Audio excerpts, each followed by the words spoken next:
See, after that, daggone, it was hot. How we doing? Good. All right. Good. Well, John, how we doing on Ahmad Thomas? Pretty good. Did all right, huh? Yeah. I saw that question pop up on the radio show last night, and I thought he was going to ask me, but I was kind of glad he didn't, so I didn't have to give any details to what we were planning to do, but I thought our guys did a good job on him. Man, that was the best. You talk about that. I thought that was the best interior defensive performance of the season.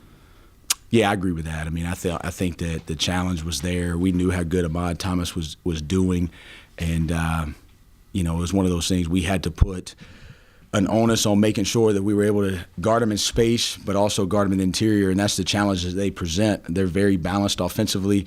They've got a lot of different weapons. You can't really key on one guy. Maceo Teague was leading them in scoring, but then Ahmad Thomas probably presented, one of the biggest matchup problems for us from a personnel standpoint. And I thought our guys really took the game plan and brought it to the game, and especially at the beginning. It was a really, really good start. Was there much more that Matt Rafferty could have done tonight? It's amazing. It's amazing. I mean, the incredible thing is we get so fascinated in society with talent, and the guy just literally gets every single drop out of the rag. He just wrings it completely out. He never asks for a sub. He never says he's tired. He never misses an assignment. He just steady. And it's hard this day and age. Everybody wants the highlights and everybody wants to make the shots. The thing that he does the best is what he does off the ball. And it's funny how it works out, how when you're really good off the ball and you're connected and you're focused on your assignment, then in a game like tonight, you get 22 points and 9 rebounds. And a stat that we keep is deflections, which we had a season high of 36 tonight. He had 13 of them. So your guy that, quantitatively speaking, probably has the lowest amount of athleticism led our teams in deflections because he cares and he anticipates and he absolutely plays as hard as he can play. And that's why I want him out there every second. If I could play him 40, I'd play him 40. How rewarding is that? Given his history with injuries and stuff especially, how rewarding is it to see what he does and how hard he's worked to come back to the type of player he is? It's very rewarding, but it's I guess more rewarding, it's more relieving in some ways to know that I trust him, and us as a staff, we trust him. We met on Sunday to figure out practice, and the staff said we need to give him the day off. Of course, he didn't want the day off, but he took the day off, and we made him take the day off because we trust his effort and we trust what he's about, and he can handle that so that we can make sure his body stays fresh. And then he practiced as hard as he possibly could yesterday. He got ready for the game, and then he came out and performed the way he did.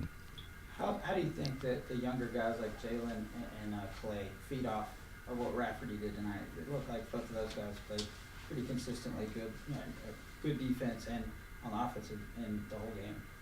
Yeah, I thought Clay gave up a couple uncontested threes there late that, about drove me nuts. But that's where I have to continue to remind myself he's a freshman, and he hadn't had a whole lot of reps in our defensive schemes. Last year he spent the whole time on scout team and with our strength coach, and so he hadn't had a lot of reps defensively. Clay's going to be a really good player here. I'm sure some people would expect us to play him a little bit more right now, but we learned the hard way last week. We have to guard. That's where it starts. And Clay's going to be really, really good, but he's got to guard the way we guard. He's got to guard at that intensity level, and he's got to guard with that focus. And once he does that, his minutes will continue to increase. But I love what he does on the boards. I love his skill. I love his ability to make shots, and I love his athleticism. So, we're doing everything we can to get him ready. But you gotta in this program, there's a certain way you got to guard, and we can't make the mistake of pulling that guard down anymore. You preach defense all over, but obviously facing a team that's seventh in the country in three-pointers, and they're 0 for 4 at the half. What did you do in the first half to kind of not even give them any kind of looks? The wildest thing about all this is I shouldn't say I made a mistake, but I was so worried about Winthrop's three-point shooting. And we put a focus on it. We extended our defense a little bit more, and it backfired on us.